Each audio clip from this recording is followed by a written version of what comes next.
your place.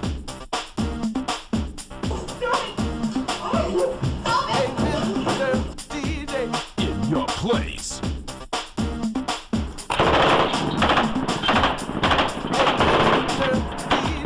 In your place. New tonight, arrests in a brutal crime. An elderly man attacked. In your place.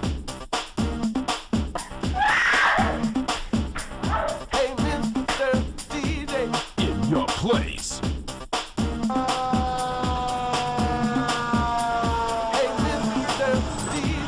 In your place.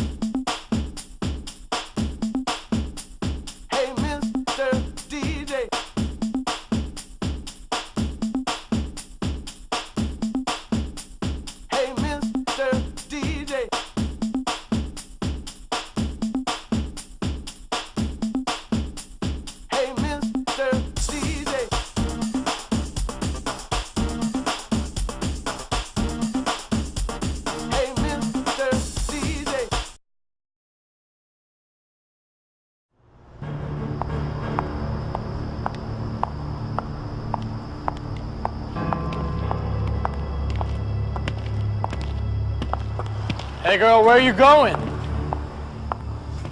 We just want to ask you something. Don't come any closer. All we want is a little money. What's your problem, huh? Stop now.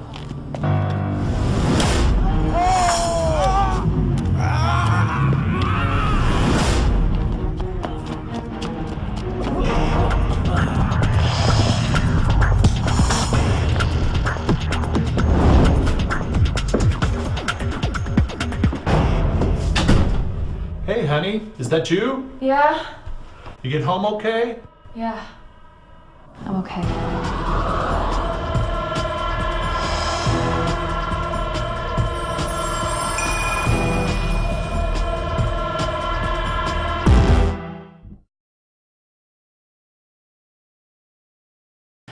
Hey, what's up guys? Not too long ago, my cycling pepper spray, something that I keep on my bike when I go on my bike rides commuting to and from work, kind of hit its expired date. And what that means is that the propellant and some other stuff in it have expired, meaning they're not as good as the manufacturer recommends. So I started looking for a new model, and one of the items that I was looking at was this Mace pepper gun. This is basically what you get in the kit. I left the packaging alone because it's real no-frills packaging. It's not a big deal. And I've actually been carrying this on my bike rides. And so far, I like it. I think it's a pretty cool little piece of kit.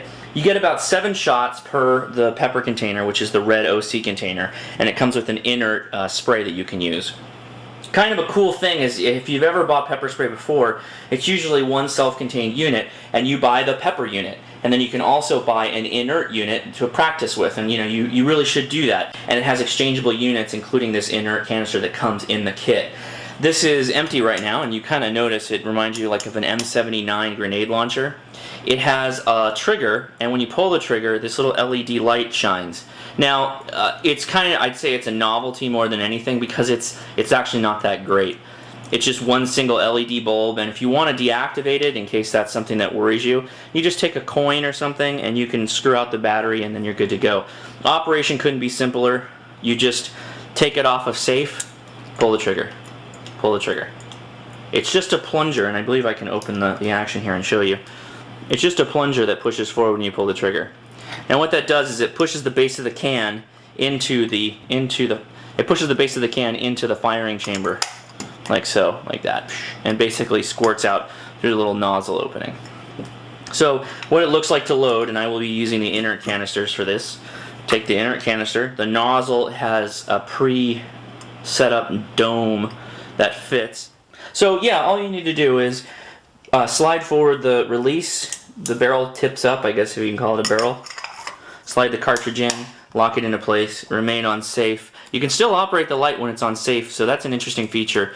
Like I said, don't really count on the light because it's not very bright. Guys, okay, so I have 3 gentlemen standing here in front of me. I mapped out 20 feet away, and the mace pepper gun says that it can go up to 25 feet, which just seems extreme. This seems really far away for a pepper blast, and I'm assuming I'm going to have to do quite a bit of hold up to be able to reach them. So just assume the scenario is I have 3 clone time travelers from the 1920s hell-bent on my destruction. And so here we go. I'm going to start with the left one. That's pretty easy, actually. This gun is aiming to the left a little bit. But yeah, I'm hitting them fairly straightforward. And that's it. I'm out. So I liberally applied a dosage to all of them. And I didn't have that much hold up, so I'm pretty happy about that. I have another inert cartridge that I'm going to use right now. I'm going to move up to 10 feet and see. Okay, I've moved up a little bit. I'm actually going to stand up at 10 feet, which is a little bit closer than the camera is right now. 10 feet, after shooting this at 20 feet, I'm actually fully confident this is going to be real quick. So, real quick, real accurate. Alright, fire. That's pretty good. I like that. I'm going to save the rest of these. And I'm actually going to have my wife shoot the rest of these at about 10 feet when she gets home. Let's see how she does. Okay, so now I got my wife here, and she's going to try and shoot, so go ahead, give it a shot. Oh! Get the left. Pretty easy, what do you think? Yeah. Shoot all of it, go ahead. I think this is pretty cool. Let's go back to the table. There you have it. That's kind of a real simple video on the mace pepper gun. I really like it. I've shot pepper spray before. The one that my Cold Steel is more of a stream, like a gel stream. This is more of a spray, but it's not a very wide cone. Pointing it's really easy. It's a real natural point and shoot. You saw her. That was the first time she pulled the trigger on it, and she was right on target at 10 feet, no problem. And target that's roughly the equivalent of a human male. So big points for that. This is the navy blue model. They have a pink model. They have a light blue model. They also have a outdoors model, which is like a mossy oak camouflage. So pretty cool. And check it out. All right, guys. See ya.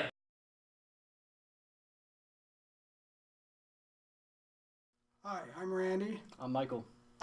And we're going to demonstrate today the proper, at least what we believe is the proper use of a stun gun. Many of you have already seen videos where they show people being zapped by a stun gun. Usually in the chest, the arm, the thigh, the hip, all areas of the human body that have much fewer nerve endings than some of the other areas that we might suggest if you are truly being threatened by someone. These areas, I have to point out, should be fairly obvious. On a male, this area is very sensitive. The area underneath the chin, the area underneath the nose or in the nose, the area of the lips and mouth, the area of the eye, the area in the area right below the eye. These are all areas where if you touch yourself, you're going to realize they've got a lot of nerve endings there. You're not going to get anywhere near the effect from a stun gun, which is a non-lethal weapon, than you will if you use it in these sensitive areas.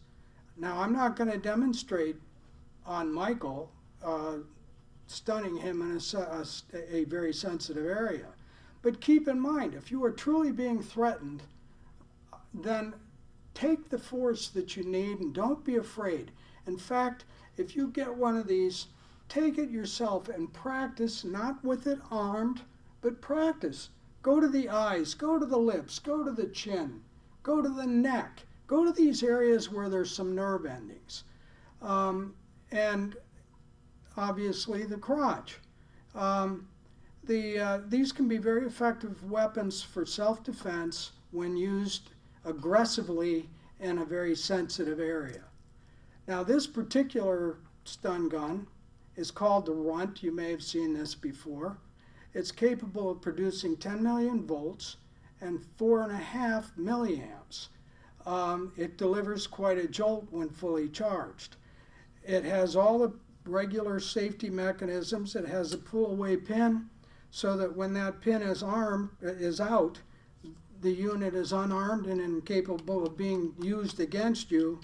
If you have this around your wrist and hand, it will come loose.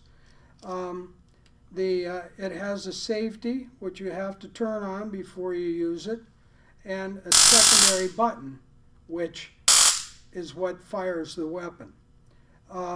Now, I'm going to demonstrate on Michael here just how uncomfortable this can be. And I will tell you that I'm not going to use the full force. These are recommended to be against the perpetrator's body for a full 5 seconds firing. That is very disabling. I'm just going to touch him with it. So, he's ready. Ah! Holy. You can see it can be very effective, and that was really only a 1 second dose.